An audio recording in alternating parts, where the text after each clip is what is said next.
Good morning, good morning.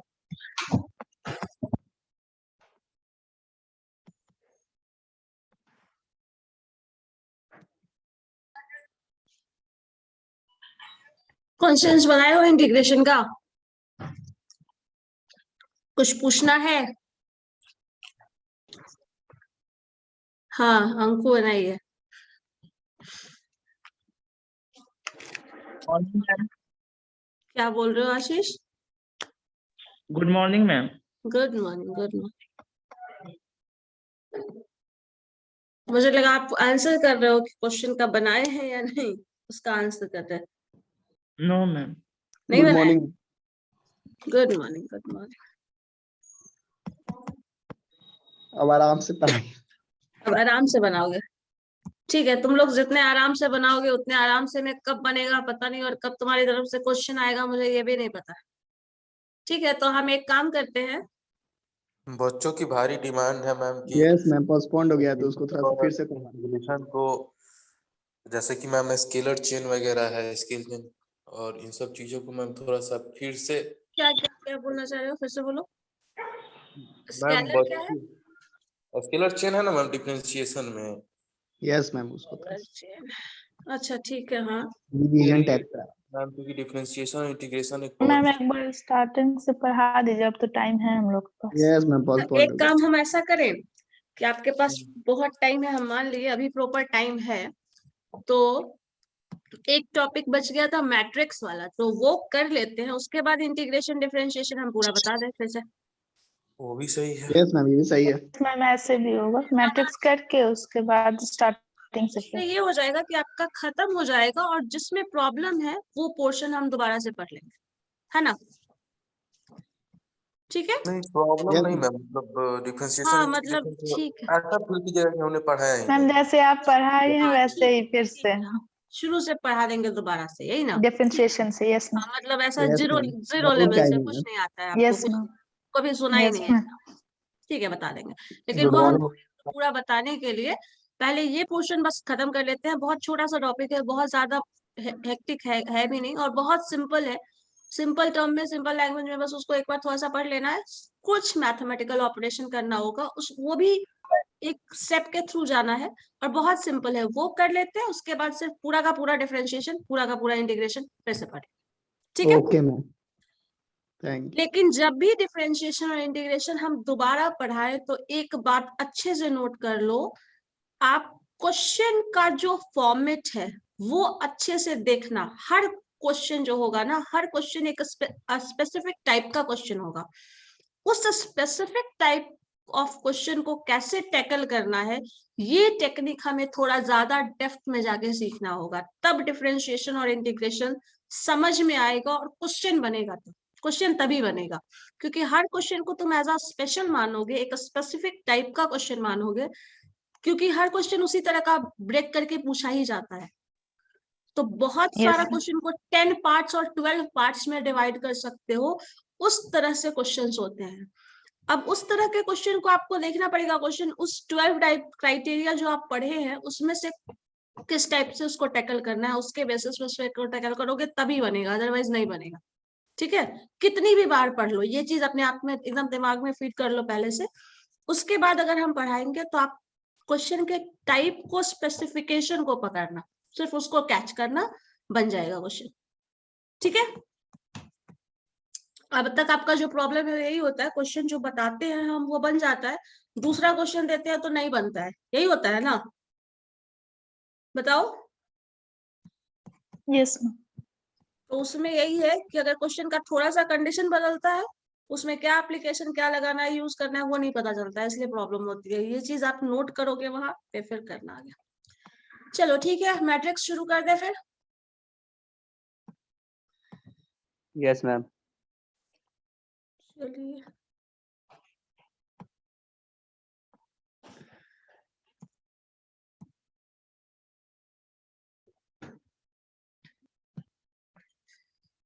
इसको ध्यान से थोड़ा देखना, बहुत आसान सा टॉपिक है, और अभी नहीं तो इसका एप्लीकेशन बाद में भी यूज करना होता है। जैसे आप आगे के सेमेस्टर्स पढ़ेंगे ना, उसमें भी मतलब थर्ड या फोर्थ सेमेस्टर में ऑपरेशन रिसर्च है उसमें, तो उसका जो सेट ऑफ अरेंजमेंट हम बता रहे हैं मैट्रिक्स, वो आगे मिलेगा उस तरह का और भी इक्वेशन।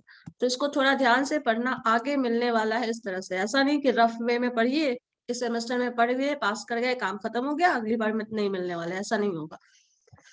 चलो ठीक है, देखते हैं।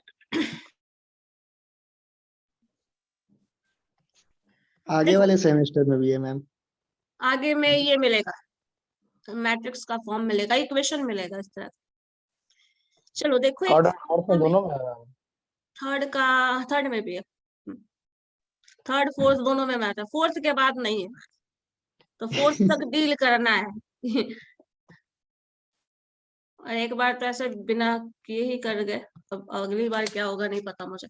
चलो देखो, एक हम बस इक्वेशन लिख रहे हैं। देखो, एक टर्म है x plus y plus z, ठीक है, एक टर्म लिख रहे हैं x plus y plus z is equal to कुछ वैल्यू डाल दिया गया है, मान लीजिए 12, ठीक है। इसी तरह से और भी इक्वेशन दिए जा सकते हैं। मान लो हम लिख रहे हैं 2x plus 3y plus z and that is equal to 20। फिर से आपका एक वैल्यू है, मान लो 4x plus 2y plus 3z, ये एक इक्वेशन है। और ये 3 इक्वेशन है दिख रहा है हमें, ये तीनों इक्वेशन के कुछ अलग अलग वैल्यूज हैं, रिजल्ट्स दिया हुआ है हमारे पास, इस तरह का टर्म आएगा।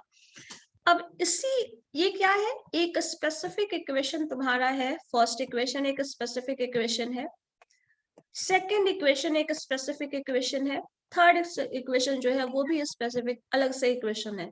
तीनों इक्वेशन में कुछ कॉमन टर्म हमें दिख रहा है जो कि एक्स वाई जेड है। एक्स वाई जेड यहाँ पे मिल रहा है, एक्स वाई जेड यहाँ पे मिल रहा है, एक्स वाई जेड यहाँ पे मिल रहा है। अब तीनों इक्वेशन को मर्ज करके इन तीनों इक्वेशन के बेसिस पे अगर आपको एक्स वाई जेड का वैल्यू पूछे तो आप सॉल्व करेंगे with the help of matrix, या फिर मैट्रिक्स किसको बोलते हैं वो समझने के लिए इक्वेशन समझो। इस इक्वेशन के सारे वैल्यूज को अगर हम एक ऐसे इस बॉक्स में डाल देते हैं तो ये मैट्रिक्स फॉर्म करता है, ठीक है। अगर सारे इक्वेशंस को, अब यहाँ पे क्या होता है, ये है क्या मैट्रिक्स, तो एक बॉक्स है, एक रेक्टेंगुलर बॉक्स है जिसमें अलग अलग वेरिएबल्स इस तरह से अरेंज होते हैं।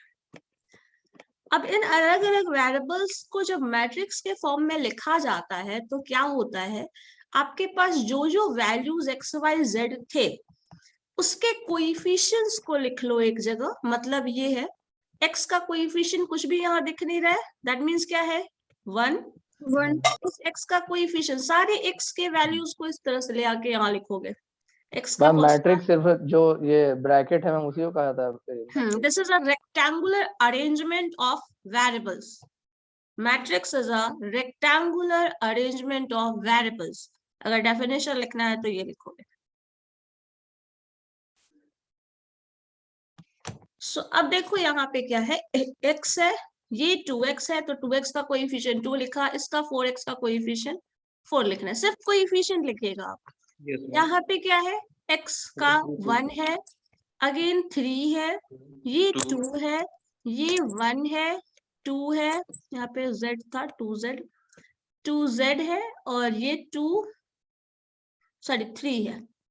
इस तरह के आपको, अब होता क्या है, कभी कभी आपको ये पूरा सेट से डील करना पड़ सकता है, और कभी कभी क्वेश्चन में सिर्फ इतना दिया रहेगा, तो आपको ये समझना पड़ेगा कि इससे इसको कैसे लाना है और इससे इसको कैसे लाना है। समझ में आ गया?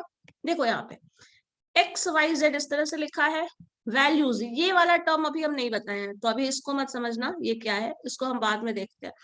अब आप इधर वाला टर्म देखो, सिर्फ x plus y plus z इस तरह से लिखा हुआ है, तो आप उसको x plus y plus z, यहाँ पे 3 टर्म लिखा हुआ है, दैट मीन्स आपके पास 3 वेरिएबल्स होंगे। पहला वेरिएबल एक्स वाई जेड ले लो, u v w लो, कुछ भी ले सकते हो, u v w ले लो, कुछ भी वेरिएबल से, मतलब 3 वेरिएबल है। क्यों 3 वेरिएबल है? क्योंकि यहाँ पे 3 नंबर दिया हुआ है। 3 नंबर कौन कौन सा है? दिस इज फर्स्ट, इसको क्या बोलते हैं, हॉरिजॉन्टल रो, इस हॉरिजॉन्टल वे में जो इसका अरेंजमेंट है इसको बोला जाता है रो। ठीक है, ये जो टर्म आता है वर्टिकल, इसको Column. आप बोलते हैं कॉलम। वर्टिकल रो मतलब रो में जितना टर्म आ रहा है, जितना ये काउंट हो रहा है, ये वाला। ठीक है, अब देखो रो, अगर रो और कॉलम को हम टर्म बता चुके क्या है, तो इस हिसाब से वेरिएबल्स कितने हैं, ये टर्म पहला एक कॉलम है, दूसरा कॉलम है और ये थर्ड कॉलम है। तो जितने नंबर ऑफ कॉलम्स होंगे उतना वेरिएबल होगा। कितने नंबर ऑफ कॉलम्स है? 3 नंबर ऑफ कॉलम है। अगर इसी में से मान लो हम ये टर्म इरेज कर दें, यहाँ तो दोनों ही 3 था, अब वेरिएबल कितने होंगे? 2 वेरिएबल 2 है, ध्यान से। वेरिएबल 2 क्वेश्चन फिर से मैम। वेरिएबल ये डिलीट मैंने ये रो किया है, तो ये रो डिलीट हुआ है। ठीक है, कॉलम्स कितने हैं? 3 कॉलम्स है और वेरिएबल कितना है, काउंट करो। मतलब रो 2 है। वेरिएबल 2 नहीं है, इक्वेशन 2 है, वेरिएबल 3 ही है, XYZ। पढ़ो, हाँ XYZ। XYZ 3 वेरिएबल है, तो कितना वेरिएबल होगा किससे पता चलेगा? नंबर ऑफ रो से, सॉरी नंबर ऑफ कॉलम से, रो से पता नहीं चलेगा। अभी एक और रो हमने ऐड कर दिया था जो यहाँ पे ऑलरेडी था, जिसको हम अभी जस्ट रिमूव किए हैं।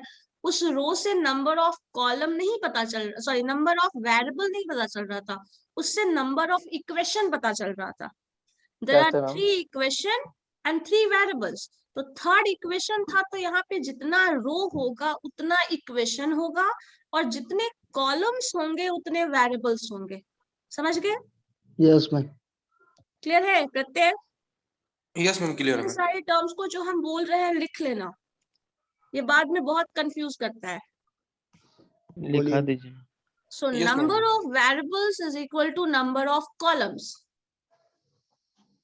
Number of variables is equal to number of columns. And number of row is equal to number of equation. You mean 3.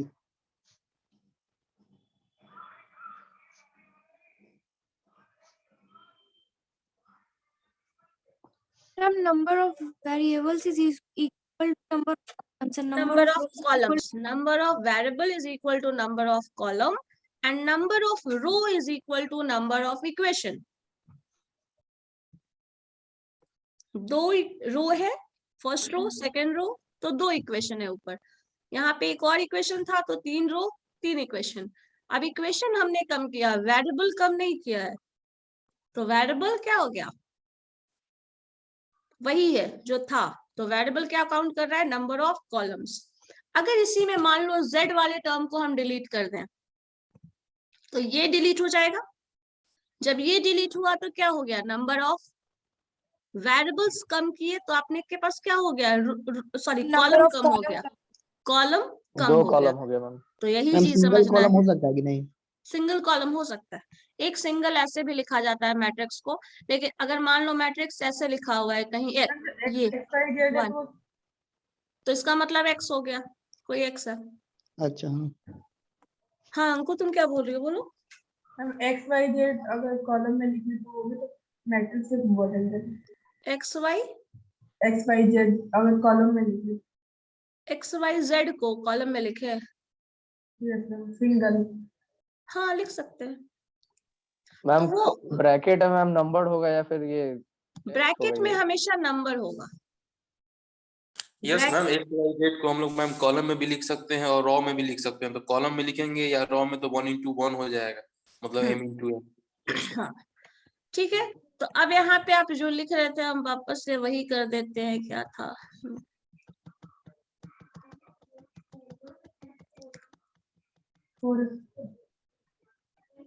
चलो देखो यहाँ पे, अब यहाँ पे एक और टर्म है जो हम नोटेशन में डालते हैं, इन सारे वैल्यूज को रख दे रहे हैं वापस से। अब देखो यहाँ पे क्या होगा, जब आप यहाँ आते हैं इस टर्म में, तो यहाँ पे लास्ट में इस तरह से लिखा जाता है कुछ टर्म है यहाँ पे जो कि है 3 into 3 मैंने लिखा है 3 क्रॉस 3। इस 3 क्रॉस 3 का मतलब है 3 column 3 कॉलम्स 3 और 3 मतलब नंबर ये रो, ये टर्म क्या आता है, रो इंटू कॉलम या column into rho? Rho into column आता है, m into n। Rho into column आता है, मतलब यहाँ पे number of equation into number of variable होगा। ठीक है, यहाँ पे आप 3 into 3 में लिख लेना, यहाँ पे दोनों 3 है तो दिक्कत होगी बाद में। मैम रो इंटू कॉलम करे या कॉलम इंटू रो रो करे मैम, इंटू तो दोनों कॉलम में क्या लिखोगे, डिफरेंस होगा? Rho into column. यहाँ पे डिफरेंस नहीं होगा, बाद में होगा, बताते हैं उसका भी एग्जाम्पल। रो इंटू कॉलम,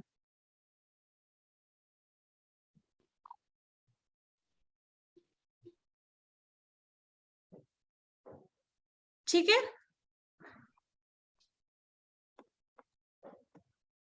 लिख लिया, इसको इरेज करें।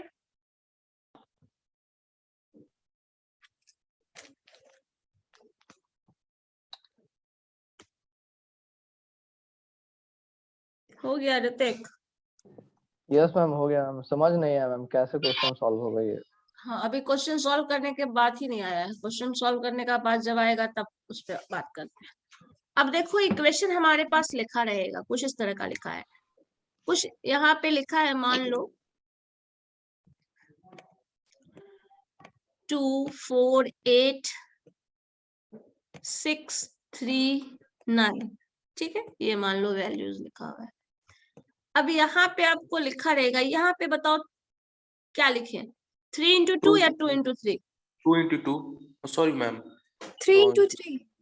3 कहाँ है? 3 into 2। 3 into 2 होगा 2 मैम। into 3 होगा 2 into 3 होगा मैम। देखो यहाँ पे मैंने बताया था क्या लिखने के लिए, Row रो into into column, column. row सो into रो column। कितना Yes, है, 2 3 into number 2 of rows into 3 3 columns number are of there। ये ध्यान रखना, इसको कॉलम बोल रहे हैं, कॉलम यहाँ होता है, Yes, ma'am. Vertical lines column होते हैं, हॉरिजॉन्टल रो होता है। तो फर्स्ट रो, दिस इज, ऐसे आप नोटेशन डाल सकते हैं, this is R1, this is R2, row 1 row 2, C1 C2 C3। So क्या हो जाएगा, first row second row, first column second column third column, ठीक है। और यहाँ जो हम लिखे थे, क्या लिखे थे, this is row into column, Yes, ma'am. ठीक है। तो रो कितना है 2 और कॉलम कितने हैं 3, तो 2 क्रॉस 3, ठीक है। अब क्लियर है, रो और कॉलम इसका क्या जरूरत है, मैम तो इससे वेरिएबल पता चल रहा है, 3 into 2 वेरिएबल भी पता चल रहा है और इक्वेशन भी पता चल रहा है। इक्वेशन भी आएगा ना। वेरिएबल कितना हुआ ऋतिक, वेरिएबल कितने हुए, 6। 6 वेरिएबल हो गए, नहीं 3 हुए 3 ना, 3 हुआ ma'am. 3 variables are there, 3 columns 3 variables, 2 row 2 equation। अगर इसको हम ऐसे लिखें 2x plus 4y plus 8z, ये हो गया इक्वेशन। एक इक्वेशन इससे बना 2x 4y 8z।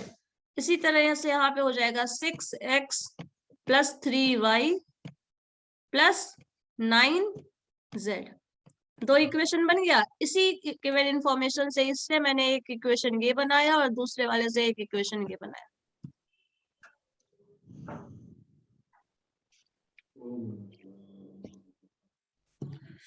जो दिया हुआ है बस अभी क्वेश्चन सॉल्व करने में मत जाओ, अभी समझो, कॉन्सेप्ट समझो सर, ठीक है। ये अब ऋतिक ठीक है, यस मैम। मतलब वो जो मैट्रिक्स में दिया रहेगा उससे आपको इस तरह का इक्वेशन बनाना पड़ सकता है, या फिर ये इक्वेशन दिया रहेगा उससे इस तरह का मैट्रिक्स बनाना पड़ेगा। यही 2 काम अभी बेसिक चीज हम समझ रहे हैं। रो क्या है वो समझ में आ गया, कॉलम क्या है वो समझ में आ गया, ठीक है। और कॉलम नंबर ऑफ वेरिएबल से कैसे रिलेटेड है और रो नंबर ऑफ इक्वेशन से कैसे रिलेटेड है ये पता चल गया, ठीक है। अब कुछ नया टर्म बता रहे हैं, ध्यान से देखना है। यहाँ पे जो लिखा रहेगा इसको बोला जाता है order of matrix, order of matrix. कोई पूछेगा इस मैट्रिक्स का ऑर्डर क्या है तो बोलोगे 2 क्रॉस 3, ठीक है। हम्म, अगर 3x2 बोल दिए तो इसका मतलब ये नहीं होगा। 3x2 का मतलब क्या हो जाएगा? रॉ भी 3 होना चाहिए 3 और रो रो इनटू कॉलम होना चाहिए मैम। 3 रो होना चाहिए, 2 कॉलम होना चाहिए। उसका कोई सही बात एग्जांपल है, रो बताओ तो इनटू यहाँ पे कॉलम होगा। बनाते हैं। बताओ 3x2 का एग्जांपल एक बताओ तो। प्रत्यय तुम बताओ 3x2 का 3x2 का। हाँ, तो 3 रॉ होना चाहिए। जो होगा बताओ ना, जो होना चाहिए। हाँ हम बताएं। हाँ हाँ मैम बताओ। बताते हैं। नहीं इसको बताने दो ना, एक मिनट बताने दो। जो कंफ्यूज लोग हैं उनसे ज्यादा पूछ लो पहले। यस एक मैम, तो ऋतिक प्रत्यय इसमें हिट लिस्ट में नाम आता है, कुछ और लोग भी हैं बट ये हिट लिस्ट वाले हैं। चलो बताओ। 3 रॉ होगा तो 2 6 3, चलो 2 6 3 लिख दिए, ठीक है। 6 3 9 6 3 9, चलो और 4 5 2। 4 5 2।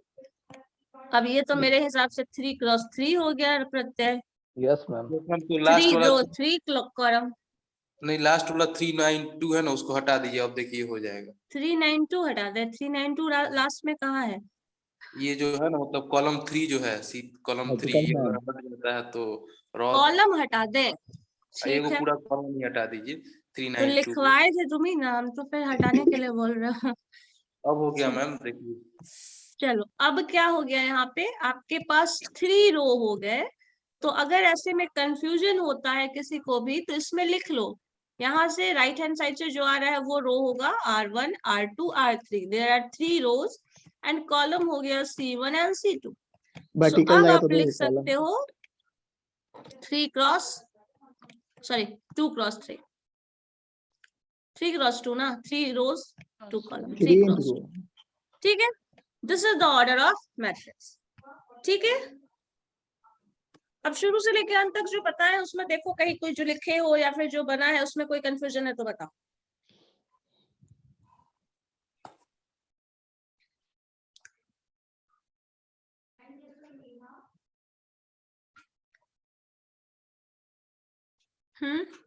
मैम एक कोएफिशिएंट कुछ बता रही थी आप, ये होगा उतना बता दी। कोएफिशिएंट यही होता है जो एक्स वेरिएबल के साथ जो कांस्टेंट एसोसिएटेड है ना, इसको कोएफिशिएंट बोलते हैं। और ये सिर्फ यहाँ के ही वैलिड नहीं है, हर केस में वैलिड है। जैसे मान लो हम लोग डिफरेंशिएशन ही पढ़ रहे थे तो 2x² लिखा था ना, तो x² का कोएफिशिएंट इसके साथ जो कांस्टेंट है वो होता है। So this is coefficient of that variable. तो जो भी वेरिएबल है उसका उसके साथ जो भी कांस्टेंट है उसको आप बोलोगे coefficient of that variable. x है तो x का कोएफिशिएंट हो जाएगा, y है तो y का कोएफिशिएंट हो जाएगा, जो भी है वही है। और मैम कुछ 82 और 92 में मतलब ये वाला टर्म मैम एक बार और बता दीजिए तो। 82 और 92 क्या बोल रहे हैं? ये लास्ट वाला जो है ना मैम 82 जो आया है मैम, वो वाला एक बार और से अरे 82 बाबू वो नहीं है, 82 नहीं 8Z है, है। 8Z है, 9Z है। मैम That is ये not तो 82, 92। इक्वेशन बता रही थी ना। हाँ वो इक्वेशन बता रहे थे। इस टर्म से 2x 4y 8z लिखे हैं इसको। इसमें जो 2 4 8 लिखा हुआ है, एक मिनट रुको, ये जो 2 4 z लिखा हुआ है ना 2 4 8, इस 2 4 8 से हम इक्वेशन बनाए हैं 2x 4y 8z। वेरिएबल इस नीचे जो लिखा है 6 3 9, इससे हम इक्वेशन बनाए हैं 6x 3y and 9z। This is 9z not 2। Z में आपका 2 जैसा लगता है। हाँ यहाँ पे लग रहा है, ठीक है। मैम कैमरा आप ऑन लोग करो सब बता लोग, तो पहले कैमरा ऑन करो, सबका कैमरा बंद हो जाता है। हाँ चलो बताओ, अब बोलो क्या बोल रहे थे। मैम आप एक टर्म बता रही थी UVW XYZ कर सकते हैं, वो क्या बता रही अब थी? एक्स वाई जेड को तुम, हम यहाँ पे 2x 4y 8z लिखे हैं, तुम लिख दो 2W 4x UVW कर दो, इसको U ले लो, इसको 4V ओके मैम कर समझ दो, इसको भी हाँ ले इस सकते तरह हैं। से गई। नोटेशन कुछ भी डाल लेकर सकते के इक्वेशन बनाना। हो। बस मीन्स मैम इक्वेशन बना। अल्फाबेट का कोई भी लेटर ले सकते हैं। अल्फाबेट का कोई लेटर तो ऐसे नहीं लिया जाता है, लास्ट के जो लेटर्स है ना UVW XYZ इसी तरह का लेते हैं, क्योंकि ABC अगर कुछ ABC ले ले लेते हो, सकते हैं। PQ लेते हो तो वो कांस्टेंट की तरह उसको डील किया जाता है। मैथमेटिक्स में ABC वगैरह जो है, एलिमेंट वर्ड जो है, इन सारे लेटर्स को एज अ कांस्टेंट डील किया जाता है। वैसे अगर आप चाहे तो ले सकते हैं, बट जो अब तक इस्तेमाल हुआ है किसी बुक में ऐसा नहीं देखोगे कि कहीं 2A लिखा हो। अगर 2A लिखा है तो उसको हम एज अ कांस्टेंट डील करते हैं। ABC जनरली MN वगैरह जो वर्ड आता है उसको हम एज अ कांस्टेंट लेते हैं। तो UVW ले लो, XYZ ले लो, ये सारे टर्म्स को एज अ वेरिएबल।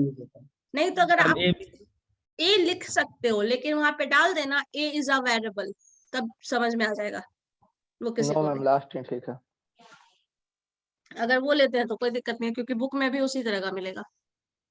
ठीक है, यहाँ तक हो गया। मैम ऑर्डर ऑफ मैट्रिक्स तो number of row into number of column ही ना होगा। हाँ, number of row into column, row into column. ठीक है, हो गया। और कोई कंफ्यूजन ऋतिक बताओ? ऋषि? मैम ये 3 यहाँ तक कॉलम समझ वाला में आ मैम गया कैसे लिखेंगे मतलब अथी में? क्या? मैम ये 3 कॉलम वाला मैम एक बार बता दीजिए ना इसको। 3 कॉलम वाला, 3 कॉलम मतलब 3 कॉलम 3 रो। Yes ma'am. ठीक है, वहीं पे हमारे। अब देखो ये जो मैट्रिक्स अभी तक हम पढ़े हैं ना, 2x3, 3x2 या फिर 4x3 लिख दें, 3x4 लिख दें, जहां दोनों वैल्यूज अलग अलग हों, उसको एक नाम दिया जाता है, दैट इज रेक्टेंगुलर मैट्रिक्स। जो मैट्रिक्स होता है ये अरेंजमेंट, एक मैंने कहा एक रेक्टेंगुलर बॉक्स में इस तरह का लिखा होता है, जो भी नंबर्स होते हैं हमारे, ये बॉक्स 2 तरह का हो सकता है, या तो ये रेक्टेंगुलर हो जाए या तो स्क्वायर हो जाए। ठीक है, स्क्वायर और रेक्टेंगल में क्या डिफरेंस है जरा हम बता रहे हैं आपको। जब आप लिख रहे हो 3, 2, 4, 6, 8, 9, 7, 3, 4, मान लो ये वैल्यूज लिख दे रहे हो, ये एक मैट्रिक्स बन गया। जब ये मैट्रिक्स बना तो ऑर्डर ऑफ मैट्रिक्स क्या होगा? 3 into 3 3 into 3 3x3। अब 3x3 जो मैट्रिक्स है ये किस तरह का टर्म बना रहा है? 3 इधर भी है, 3 इधर भी है, एक स्क्वायर फॉर्म हो गया, तो इसको हम स्क्वायर मैट्रिक्स बोलते हैं। अगर यही चीज होता 3 into 2 हो जाता, 3 into 2 हो जाता तो आपके पास 3 रोज हो जाते, 2 कॉलम्स, मतलब हम इस तरह का लिख दें, इसी एग्जांपल को 3, 2, 4 कर दें, 6, 8, 9 कर दें। जब ये कर रहे हैं तो इसको आप रेक्टेंगुलर मैट्रिक्स बोलिएगा, जब ये कर रहे हैं तो आप इसको स्क्वायर मैट्रिक्स बोलिएगा। डिफरेंस ठीक है, दिस इज स्क्वायर, मतलब ऑर्डर जो है, जितना इक्वेशन गिवन है उतना ही वेरिएबल है, और इसमें जितना इक्वेशन दिया है उससे वेरिएबल कम या ज्यादा है। मतलब इसमें इक्वेशन कितना है? इक्वेशन 2 है, लेकिन वेरिएबल कितने हैं? 3 है, क्योंकि कॉलम 3 है, C1, C2, C3। ठीक है, तो 3 वेरिएबल है, बट इक्वेशन कितना दिया है? 2। या फिर वेरिएबल ज्यादा दे दे, इक्वेशन कम दे दे। अगर ऐसा होता है तो उस तरह के मैट्रिक्स को हम रेक्टेंगुलर मैट्रिक्स बोलते हैं। ठीक है, और अगर नंबर ऑफ इक्वेशन और नंबर ऑफ वेरिएबल दोनों इक्वल होता है, मैम तो यहाँ पे ये order of the matrix 2 into 3 होगा ना? 2 into रो into कॉलम। हाँ हाँ, एक मिनट, हम एग्जांपल शुरू में उसको डाल दिए थे ना, इसलिए उधर लिख दिए थे। Row is 2, column is 3, so 2 into 3। ठीक है, 3 into 3 ये हो गया। अब यहाँ पे एक टर्म, जब आप स्क्वायर मैट्रिक्स से डील करते हैं तो एक टर्म आता है डायगोनल। डायगोनल वर्ड तो समझते हो तुम लोग? Yes ma'am, cross. तो ये जो टर्म इसका होगा, ये वाला, इसको बोला जाता है डायगोनल ऑफ मैट्रिक्स।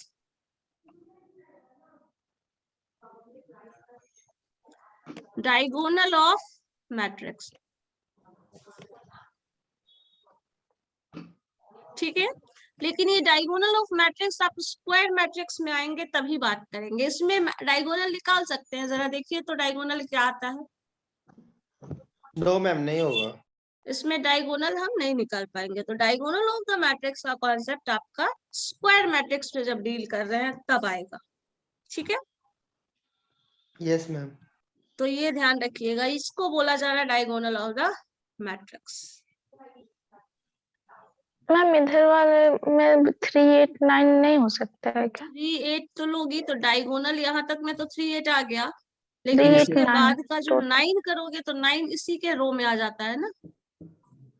देखो आपने क्या लिखा है, ऊपर मैट्रिक्स के हिसाब से डायगोनल जो यस जा रहा है मैम। वो इस तरह से डायगोनल ही जाएगा, इसमें का टर्म यहाँ से रिपीट नहीं होना चाहिए। तो यहाँ पे ये जो है वो क्या है, 3 2 4 9 लिखा है, उसी 6 8 9 कॉलम है, में तो आता है। इसी यस के रो में आ जाता है, तो नहीं होगा।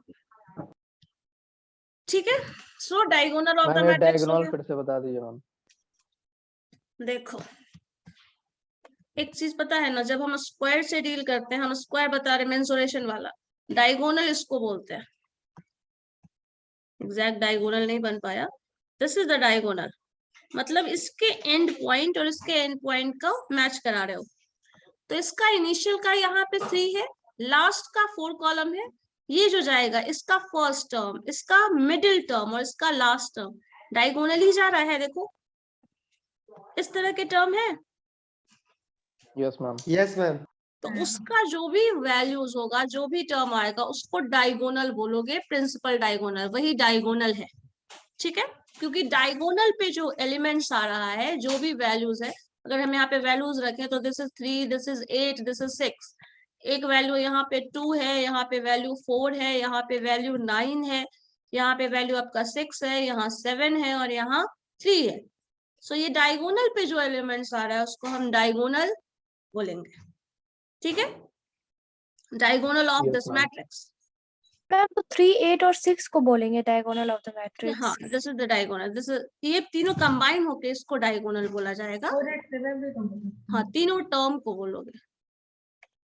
मैम तो इसका भी ऑर्डर ऑफ मैट्रिक्स होता होगा ऑर्डर ऑफ डायगोनल का? मैट्रिक्स तो ऑलरेडी 3 into 3 लिखा हुआ है, उससे इसको कोई मतलब नहीं है, इसके अंदर ये टर्म एक्स्ट्रा आता है। Yes ma'am. जो डायगोनल है वो वही है। यहाँ पे हम इन स्क्वायर में दोनों नहीं टर्म होगा को मैम, एक ही जैसा लिखे हैं, रेक्टेंगुलर में नहीं दोनों ही होता है। टर्म सेम है। 3 ऑर्डर 3 है, स्क्वायर मैट्रिक्स हो चुका ये। अब स्क्वायर मैट्रिक्स जब होगा तो उसमें एक्स्ट्रा इंफॉर्मेशन ये आपको बताया जा रहा है कि अगर एक डायगोनल मैट्रिक्स है तो उसका जो ये टर्म डायगोनल पे जो भी एलिमेंट्स है उसको आप बोलेंगे डायगोनल ऑफ दैट मैट्रिक्स। ठीक है, अब यस क्लियर मैम। है। चलो इसके बाद डायगोनल के बाद एक इंपॉर्टेंट टर्म हम बता रहे हैं, ध्यान से इस चीज को समझो, उसके बाद आगे हम कुछ बताने के कंडीशन में आएंगे, आपको समझ में आएगा। तो अब तक जो इंफॉर्मेशन दिए हैं वो इस तरह का है। अच्छा पहले कुछ और टर्म बता देते हैं, मैट्रिक्स का कुछ और एग्जांपल्स दे देते हैं। अगर एक और एग्जांपल डाल दीजिए, अगर कोई मैट्रिक्स का फर्स्ट डायगोनल एलिमेंट, ध्यान से देखना, डायगोनल एलिमेंट्स जो है वो 1 1 है। 1 1 ठीक है, मैंने यहाँ पे क्या है, ऑर्डर ऑफ मैट्रिक्स जो है वो 3 क्रॉस 3 है। 1 1 1 मैंने कर दिया डायगोनल एलिमेंट, बाकी का ये जो एलिमेंट है वो 0 है, ये भी 0 है, ये भी 0 है, ये भी 0 है, ये भी 0 है और ये भी 0 है, सारा का सारा वैल्यू 0 है। अगर डायगोनल मैट्रिक्स जो है, डायगोनल एलिमेंट जो है वो 1 है और बाकी के सारा का सारा वैल्यू 0 है, उस तरह के मैट्रिक्स को बोला जाता है आइडेंटिटी मैट्रिक्स। और इसको कभी कभी आई से डिनोट भी किया जाता है। आइडेंटिटी वर्ड यहाँ पे कभी कभी है। सो डायगोनल मैट्रिक्स को आई से डिनोट करता है, आइडेंटिटी मैट्रिक्स का आई वर्ड आ गया इनिशियल लेटर। और यहाँ पे कंडीशन वही है, डायगोनल मैट्रिक्स सिर्फ और सिर्फ वही होगा जिसके डायगोनल एलिमेंट्स 1 होंगे और बाकी का सारा एलिमेंट जो होगा वो 0 होगा। 0 के सिवा अगर यहाँ पे मैंने 2 वैल्यू लिख दिया अगर ये, तो ये आइडेंटिटी मैट्रिक्स नहीं है। ठीक है, क्लियर है ऋतिक? मैम करते हैं? अगर 0 के, मैम जितने जगह पे मैम 0 डाला वहां पे अगर सारा का सारा 2 हो गया तो सारा का सकता सारा है। 2 हो गया तब भी नहीं होगा। 0 के सिवा कुछ नहीं होना चाहिए आइडेंटिटी में। मैम तो सारा यहाँ का पे सिर्फ 0 और 1 होगा। 0 और 1 होगा। डायगोनल मैट्रिक्स के सारे आउटकम्स जो भी एलिमेंट्स है वो या तो 0 होंगे या तो 1 होंगे। अगर पूरा का पूरा वैल्यू 0 हो गया तो उसको 0 मैट्रिक्स, सपोज ये सब नेम है। अगर मान लो कभी कभी ये भी होता है, अगर ये सारा वैल्यू, ये सब वैल्यूज को भी अगर हम 0 लिख दें तो इस मैट्रिक्स का भी एक नाम है, उसको बोला जाता है जीरो मैट्रिक्स। हालांकि उसका कोई यूज नहीं है, कोई बहुत ज्यादा आप इसको सॉल्व करने के लिए इस्तेमाल नहीं करेंगे, बट अगर बोला जाएगा जीरो मैट्रिक्स क्या है, सो जीरो मैट्रिक्स वैसा मैट्रिक्स है जिसका ईच एंड एवरी एलिमेंट जो है that is zero. Identity matrix वो है जिसके आइडेंटिटी एलिमेंट्स जो हैं वो 1 हो और बाकी का सारा वैल्यू 0 हो, मतलब सिर्फ और सिर्फ 0 हो, उसके सिवा कुछ भी नहीं होगा। अगर किसी एक का वैल्यू 2 हो गया, 4 हो गया, 8 हो गया, कुछ भी हो गया, तब भी वो वैलिड नहीं है, मतलब वो आइडेंटिटी मैट्रिक्स नहीं है। मैम Identity- आइडेंटिटी मैट्रिक्स का और फॉर्मेट मैम अगर ऐसे कर दे तो 0 0 1 0 1 0 1 0 नहीं। 0, तो मैम क्या होगा? नहीं होगा, रिवर्स डायगोनल चला जाएगा। इसी का चेंज मैम कर रहे हो ना रिवर्स भी ऑर्डर, होता है? इधर से यस करो, मैम। होगा, लेकिन उसका वो आपको पढ़ना नहीं है, वो उतना मत जाओ, वो उतना नहीं मास्टर्स, वो पीजी मास्टर्स वाले पढ़ते हैं, जब उसको स्पेसिफिक पढ़ना होता है तब उसको जरूरत नहीं है। रिवर्स डायगोनल की पढ़ने का जरूरत नहीं है, सिर्फ डायगोनल एलिमेंट्स पढ़ो। सो ये टर्म डायगोनल है, और डायगोनल एलिमेंट्स 1 हो तभी होगा। कभी कभी ऐसा भी हो सकता है, आप क्वेश्चन ये भी कर सकते हैं, क्या ये आइडेंटिटी मैट्रिक्स होगा?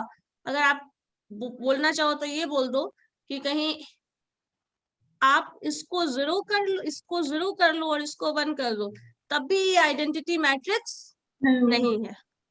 आइडेंटिटी मैट्रिक्स तभी है जब डायगोनल एलिमेंट 1 हो और बाकी सारा का सारा वैल्यू 0 हो।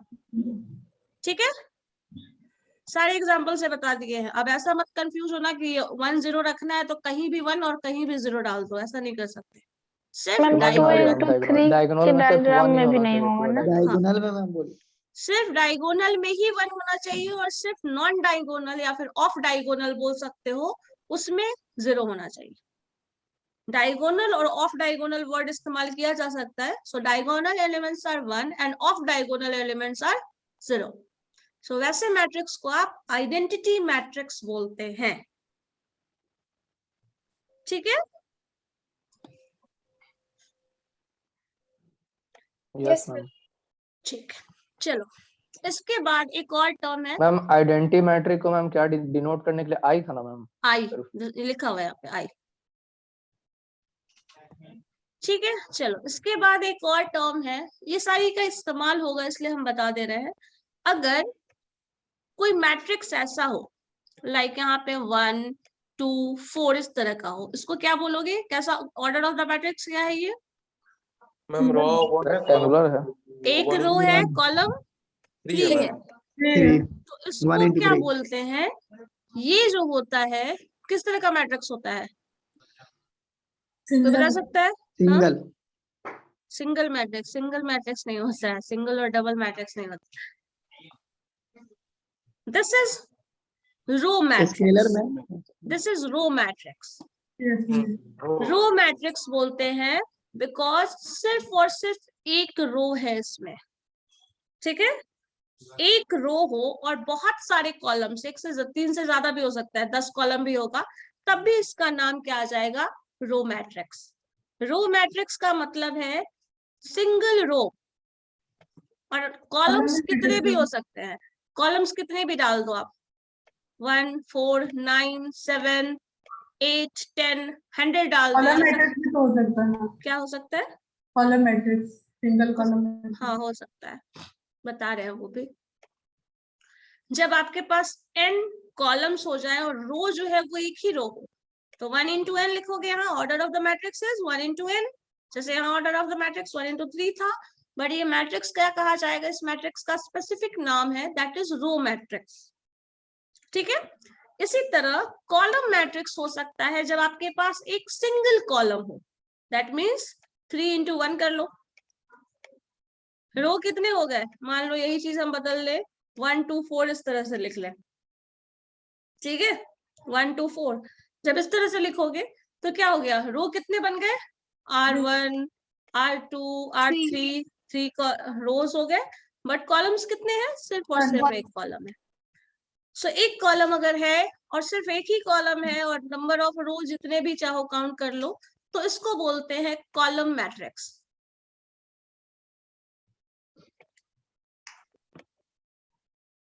तो मैम इसका भी मैम 1 into 3 होगा ना मैम? रो into column. Row into column तो रो इसमें कितना है? difference 3 बताओ। रो है ना। रो इसको बोलते हो ना ऋतिक, कहाँ तुम चले जाते हो बीच में। Yes ma'am. 3 रो है, 3 into 1 होगा, उसमें यस एक मैम, रो यस मैम, था। सही है। मैम इसको डिनोट कैसे करते डिनोट करने के होते हैं, बस नोटेशन बोलते हैं, ये सब इस्तेमाल यूज होता है। इसका ए बी कुछ नाम दे दिया जाता है, जैसे ए इज इक्वल टू इतना, B is equal to this. So ये जैसे जनरल मैट्रिक्स डिनोट करते हैं उसी का। आइडेंटिटी मैट्रिक्स का अपना स्पेसिफिक यूज है, इसके लिए उसका स्पेशल नोटेशन है आई। बाकी केसेस में ए कैपिटल लेटर जो भी है, जैसे सेट थ्योरी में याद है कैपिटल लेटर से हम डिनोट Yes, करते थे ma'am. सेट को, वैसे ही कैपिटल लेटर से आप उस पूरे मैट्रिक्स को डिनोट करते हैं। ठीक है, क्लियर है? अब बताओ यहाँ तक कुछ दिक्कत है तो।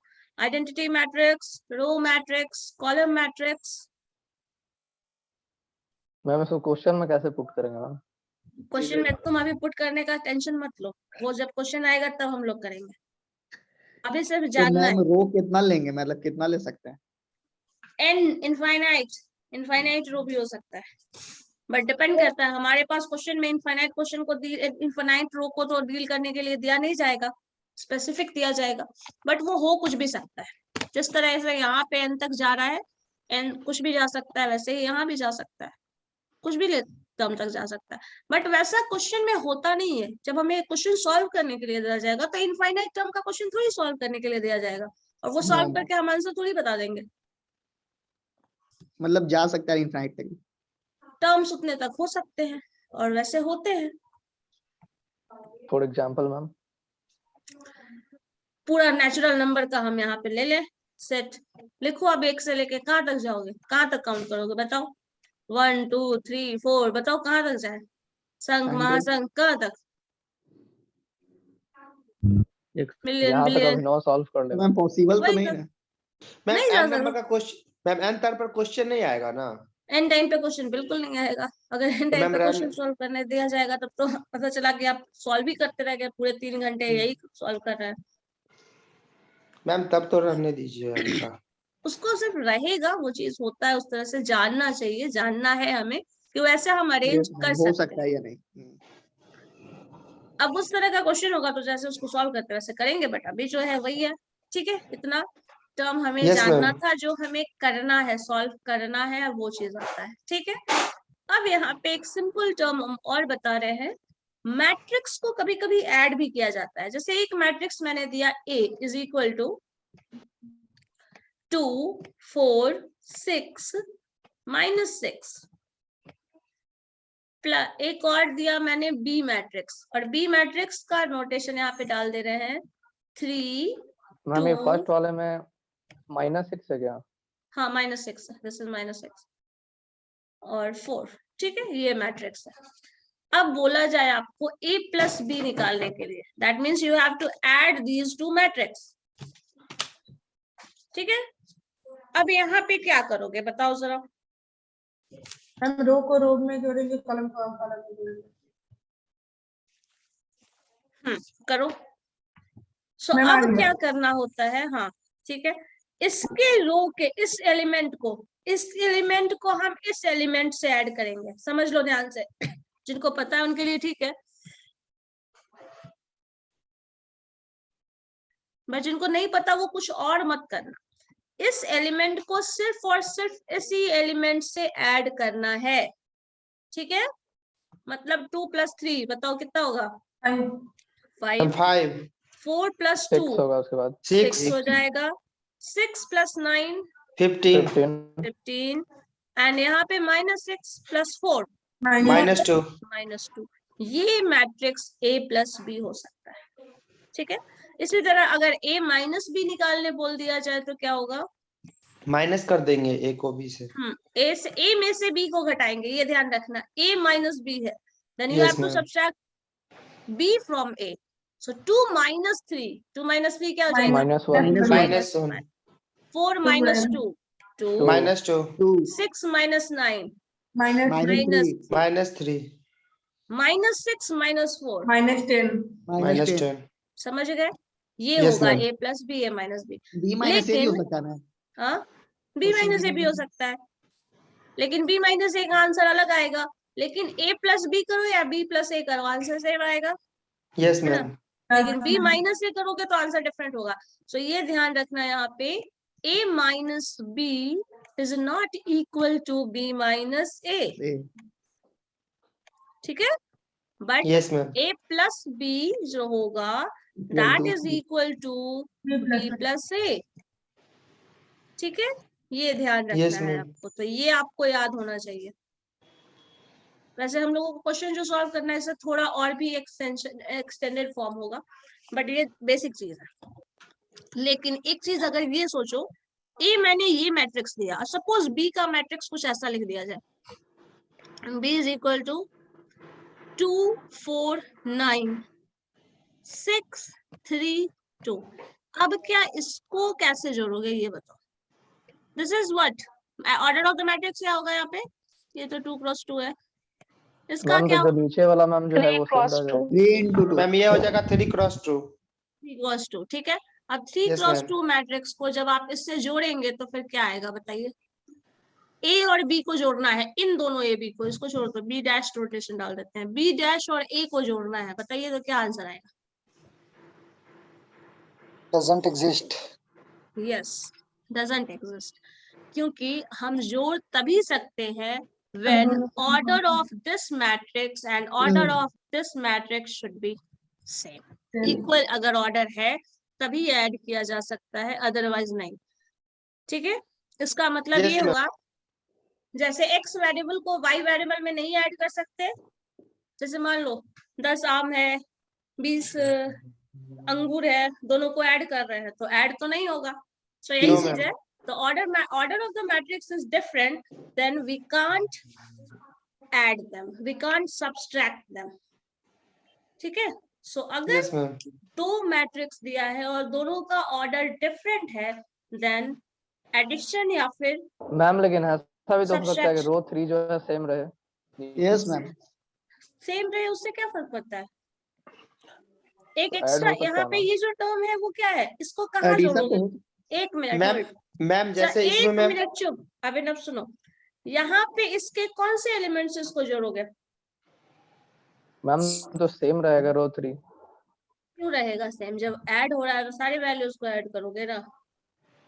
मैम अगर एडिशन इसमें है, मैम जैसे एडिशन इसमें अगर एक एक मिनट, एडिशन अगर यहाँ पे 0 0 भी लिखा होता तो आप ऐड कर सकते थे, लेकिन यहाँ पे वो भी नहीं है, तो एडिशन ऑपरेशन इन दोनों एलिमेंट्स पे तो परफॉर्म ही नहीं हुआ।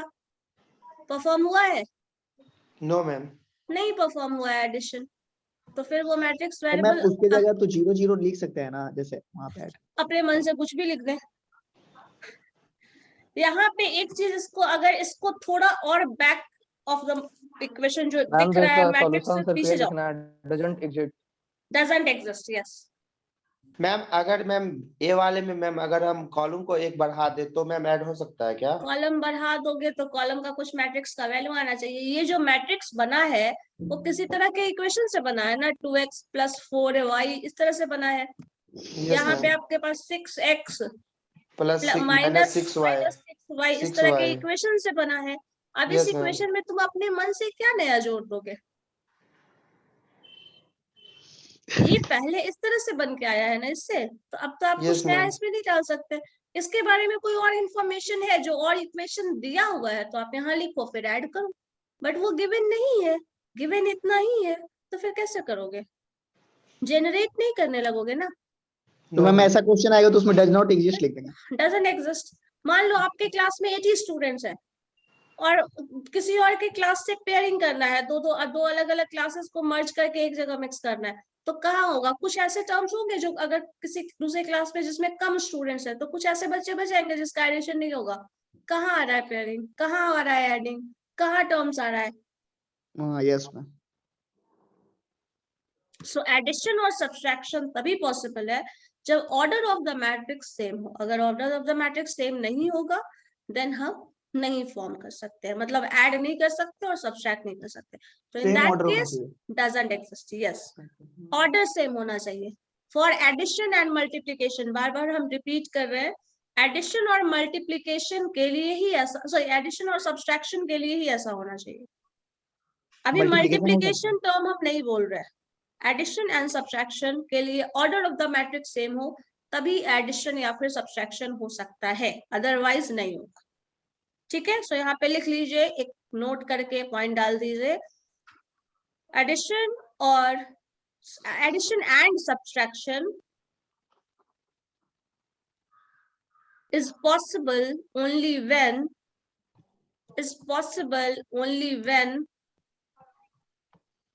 the order of the matrix is same.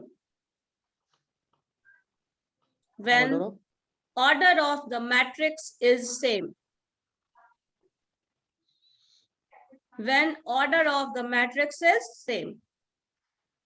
ठीक है, ma'am order of matrix ma'am into कर सकते हैं क्या? इनटू होगा मैम दो कॉलम के बीच में, मतलब दो अलग अलग सेट के बीच में दो अलग अलग मैट्रिक्स का मल्टीप्लिकेशन किया जाता है, लेकिन उसके लिए अलग थ्योरी है, वो अलग तरीका है, वो बताएंगे तब फिर पता चलेगा। मैम मैट्रिक्स में पूरा ओड मास यूज होता है, मतलब ऑड मास नहीं होता, और उसका जरूरत कहाँ है? मैम मतलब एडिंग हो गया, सब्ट्रैक्टिंग हो गया मैम, एडिंग मल्टीप्लाइंग हो गया सब्ट्रैक्शन मैम, तुमको ऐसा करना नहीं है, बस जानना है। ब्रैकेट भी हो ही गया, यस मैम। ब्रैकेट भी आएंगे मैम, तो पूरा बोर्ड मास ब्रैकेट कहाँ दिख रहा है तुमको? ये तो bracket it is a set of arrangement, वैसे रखा जाता है जैसे इंसान रहता है तो एक घर बना के रख दिया गया, वैसा कुछ टर्म है। कहाँ इसका पूरा वो ऑपरेशन कहाँ कर रहे हो तुम? उस ब्रैकेट का ऑपरेशन कर रहे हो क्या कुछ? वो एक उस तरह से नोटेशन दिया गया है कि एक इस सेट ऑफ इस तरह को हम ऐसे लिख सकते हैं। ठीक है, चलो इतना ही करो आज, फिर इसका हम मल्टीप्लिकेशन या फिर जो भी आगे पढ़ना होगा फिर हम आगे नेक्स्ट क्लास में बताएंगे। बट यहाँ तक अगर कुछ पूछना है तो बताओ, और भी कुछ जो शुरू से देख लीजिए एक बार, है कुछ पूछने लायक तो बताइए, अदरवाइज फिर हम लोग नेक्स्ट क्लास में पढ़ेंगे। दीज आर द आपका जो है ना एक बेसिक टर्म्स है जो आपको जानना है, जो फर्दर हम यूज करेंगे, तो हो सकता है तुम कंफ्यूज हो जाओ, तो वो ना हो इसलिए मैंने ये सारा टर्म्स बता बताया। दीजिएगा थोड़ा, क्या बोल रहे हो? रो मैट्रिक्स समझ में नहीं है। रो मैट्रिक्स तुमको क्या समझ में नहीं आया? एक सिंगल रो जिसमें हो वो रो मैट्रिक्स है, एक सिंगल कॉलम हो उसमें कॉलम मैट्रिक्स है, एक कॉलम और सिर्फ एक ही कॉलम हो तो कॉलम मैट्रिक्स, एक रो जैसे और रो सिर्फ मैट्रिक्स है एक तो मैम रो एक ही होना चाहिए ना? सिर्फ रो एक होना चाहिए, कॉलम जितना भी हो उतना हो सकता है, एन रो भी हो सकता है, एन कॉलम भी हो सकता है, 1 कॉलम भी हो सकता है, 10 कॉलम भी हो सकता है, बट रो मैम, एक होना कॉलम होगा या एक कॉलम से ज्यादा होना चाहिए रो? एक दिमाग खराब करोगे तुम। मैंने कहा क्या, रो एक होगा, R1 सिर्फ होगा, बस खत्म। 1 2 6 9 इस तरह से। अब कितना कॉलम, कितना है, ये कॉलम है, ये भी कॉलम है, ये भी कॉलम है, ये भी कॉलम है, कितना कॉलम जा रहा है इधर? कोई पूछ रहा है, हाँ कितना भी कॉलम होगा बट सिर्फ रो एक है। कंडीशन ये है सिर्फ एक रो होना चाहिए, 1 कॉलम into वाले n होना। नहीं। कॉलम कॉलम कुछ इसका भी हो अपोजिट हो सकता जाएगा मैम। है, उस पर कोई कंडीशन इम्पोज नहीं है। अब 1 ये into क्वेश्चन n पे डिपेंड करता है, उसमें 3 है, 2 है, 1 है, क्या है नहीं पता मुझे। ठीक है, मैम तो मैट्रिक्स में सिर्फ यही हो सकता है मैम, ए और बी को ऐड करना हो या फिर इसको फाइंड नहीं ऐड नहीं, करना अभी हो। इससे फर्दर ऑपरेशन आगे पढ़ना है, ये सब बेसिक चीज है, ये सब तो मैम ABCD क्वेश्चन है, ऐसा ही ना आएगा एडिशन? ये ABCD है। अभी आपको A for Apple, B for book वाला टर्म पढ़ना है, मतलब इसका आगे एक्सटेंशन जो पढ़ना है उस पे बेस्ड क्वेश्चंस होंगे, इस पे क्वेश्चंस नहीं होंगे। ठीक है, चलो ठीक है, ओके। Thank you.